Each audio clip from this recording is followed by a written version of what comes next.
Hello everyone, this is Mr. Civ 5 and today's video is going to be pretty quick. It is going to be about a couple of new things that have happened in the last week or so. First of all, the first patch for Civ came out, so your game was updated. It featured all the good changes that I previewed in the previous video, and then a couple of not so good changes that I won't go into too much detail right now because I don't like to complain so much. And there's also a couple of DLC packs that are now available. The first one, if you didn't buy the deluxe edition of the game when it came out, you can now buy the Babylon pack, so you'll get access to Babylon for $5. I mean, it's not that much, $5, and the Babylonians are not especially game breaking. You don't need to have them anyway. So if you have a spare $5, you're a big Civ fan like I am, you can buy Babylon. It's no biggie, but you don't have to. And then the second change, there's also the Mongol DLC pack. Oh, Mongolia, there we go. So that pack is free. You don't have to buy it. It'll automatically be applied to your Civ 5 game as long as you have it set in Steam to automatically update. And so you get access to a new Civ, the Mongolians.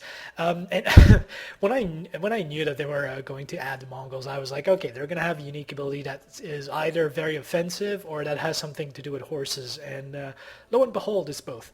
So yeah, their unique ability is called Mongol Terror. It's plus 30% combat strength when fighting city-states. So whether it's their units or attacking the city-state itself. And then all mountain units have +1 movement, because obviously the big thing with the Mongols is the horsemen.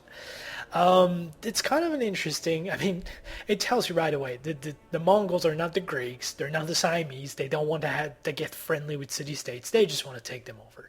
And the bonus movement for mounted units is pretty good. It's useful throughout most of the game.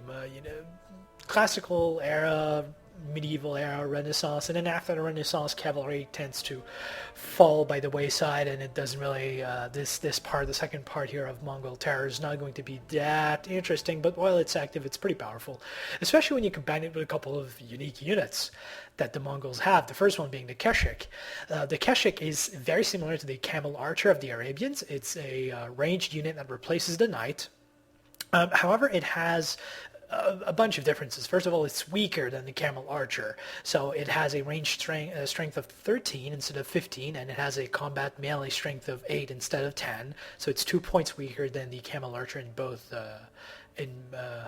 both respects. However, it gets a bunch of additional bonuses. So first of all, it has the ability to create great generals more likely, so it's kind of like the samurai and the companion cavalry of the Greeks.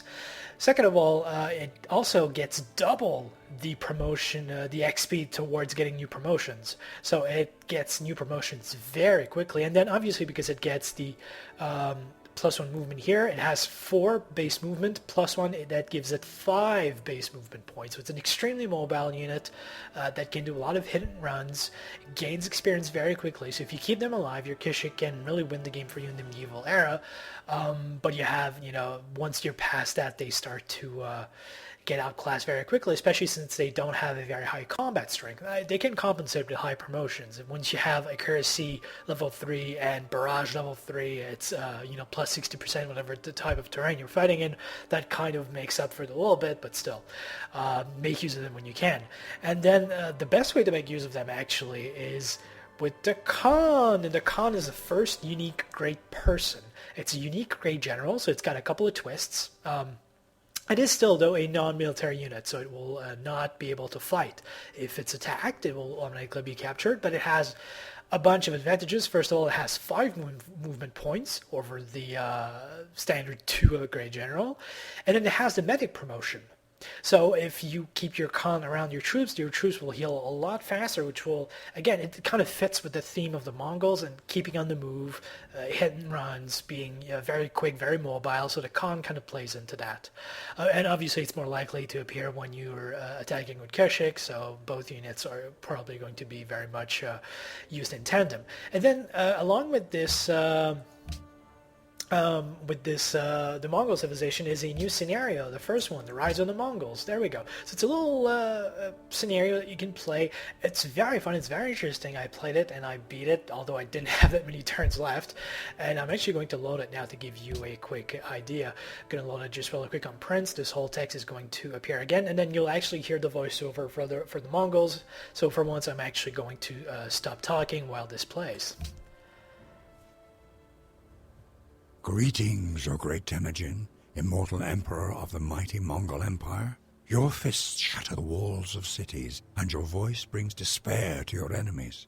O Khan, you united the warring tribes of northern Asia into a mighty people, creating the greatest cavalry force the world has ever witnessed. Your people's cunning diplomacy divided their enemies, making them weak and helpless before Mongolia's conquering armies. In a few short years, your people's soldiers conquered most of China and Eastern Asia, and the empire continued to grow until it reached west into Europe and south to Korea. Indeed, it was the greatest empire ever seen, dwarfing those pathetic conquests of the Romans or the Greeks. Temujin, your people call upon you once more to lead them to battle and conquest. Will the world once again tremble at the thunderous sound of your cavalry sweeping down from the steppes? Will you build an empire that stands the test of time? Alright, so that was the voiceover for the Mongols, and here you have the scenario description. So you are basically at the start of the Mongolian Empire. You're playing as Genghis Khan, and you have just united the Mongolian tribes, and now you go out on a rampage. And the goal of the scenario is to conquer at least four major civilizations before there's 100 turns elapsed. So it's very much a haul-ass type of scenario. Very interesting. And then you have not just civilizations, but you also have city-states. And then attacking city-states can give you bonuses. If you take over a militaristic city-state, for example, you'll get some units. If you take over a cultured city-state, you'll get a free policy. And then if you take over a maritime city-state, you'll get some gold. So it's, but it's still very much about speed. So you have to think about how you want to attack, where you want to attack, and so on. So you start here with just Karakorum, a couple of workers, and then something like 4 horsemen and 1 Keshik, the unique unit. So obviously it's got all its great abilities, and so you really need to make use of those. And then this is very much based on history. So if you study the Mongols, studied their history a little bit, you can kind of get a feel for where you're at. And if not, just load up Google Earth and look up Mongolia. You'll get a good idea. And so you don't know anything. The map is pretty big. I think it's a large map. And the civilizations are kind of spread out.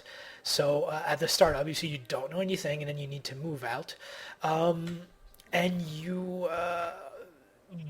don't have a lot of gold, you don't have a lot of resources around you, so you really only need to make use of your units to bring in more cities into the fold. So I'm not going to play for too long. I'm just going to give you a little tip. At the start, I usually upgrade one of the horsemen to Keshik, because having 2 of them is very useful. And then you can see right here, there's already a city-state. So if I go down with my horsemen, there we go. I've met Western Jia. They gave me some gold, and they're a militaristic city-state. Now, you can't be friends with city-states. No one says that you have to attack them. But Western Xia is a good idea to attack at the start of the game, because they'll give you some units that you very, very much need. And then you have a couple of workers at the start, so you can start working on upgrading the terrain around.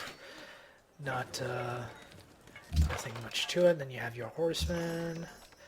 And I'm just gonna show really quickly the first combat, and there you go. That's the Khan, which can still, start a great golden age, can still build a citadel, although you won't be using it for that. And as you can see, 5 movement points. That helps it keep up with the cavalry. Very, very nice. So let's see. We might meet some other. There we go. เราพ่อของรามคำแหงกษัตริย์แห่งสยามนับเป็นเกียรติอย่างยิ่งที่ท่านเดินมาที่ประเทศสยามของเรา So Ram Kyung-hang is actually moonlighting as Zhangzhang of the Jin Chinese Empire. At that time, the Chinese Empire is kind of split in two. So you've got the Jin over here with have the Great Wall, and then south of Western Xia, you'll actually have the Xian, I believe they're called, and there are they are the southern the southern Chinese. So let's see, what can I make here? Not much. I'm going to go start with circus because happiness is a big problem. And then you have science. And it takes a long time at the start of the scenario to get anything. So I'm going to work on sailing because eventually, here's a hint, I want to conquer some coastal cities. And then just to showcase very quickly the kind of tactics that you want to use. So I want to attack Western Xia here. I'm going to declare war, blah, blah, blah. And so I have here their spearmen. Their spearmen are very good against cavalry, but they are over here. And so what I'm going to do is I'm just going to move in with my Keshik, bombard them once.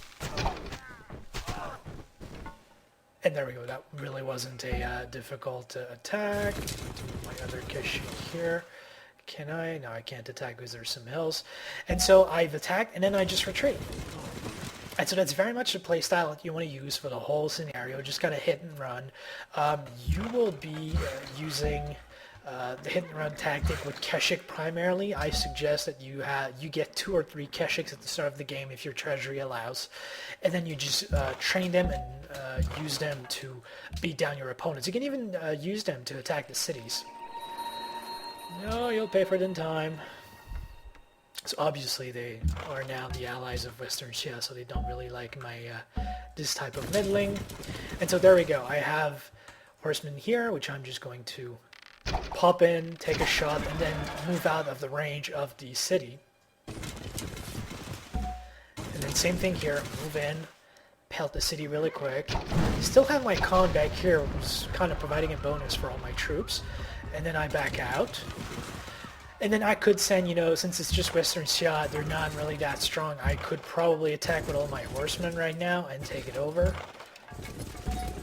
And since speed is kind of a big thing here, I'm just going to try to force my way in right now.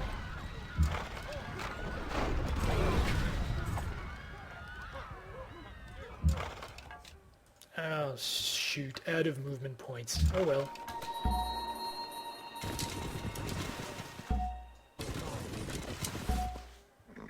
There we go, my con's here, everyone's attacked.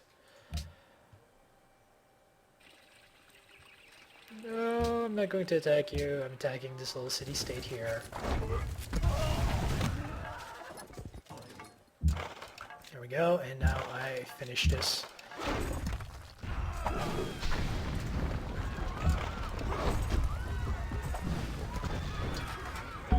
There we go. So I've taken Western Xia. It's added 2 horsemen to my empire, so they're near Karakorum. And then eventually, there we go. So I get a new city. I get access. Right now, Western Xia is not giving me access to any resources, but you can tell right down here, that's the Jin Empire, the northern Chinese, and they have some silk. And silk is pretty good because no one in the Western world has any silk. So if I get access to this and then eventually send some sort of scout west to, there we go, that's the actual, that's the Silk Road, which leads from China, from Asia, all the way to the Western Europe, Eastern Europe actually, and then Western Europe. So if I eventually send some scouts west and contact the Western civilizations, I can trade some of the Eastern resources like silk, like spices, even some gold, and then get in return stuff like wine and marble that's kind of hard to come by in the Eastern world. And so that's it. Have a look at the scenario, play it because it's pretty fun. It's very much a time limit thing, so try to push yourself as hard as you can. And yeah, that's pretty much it. Tell me in the comments if you like the scenario or not, if you would like me to make a tutorial for the scenario, because that would be a pretty long tutorial. Let me know, and that's it. So until next time, have a good one, guys.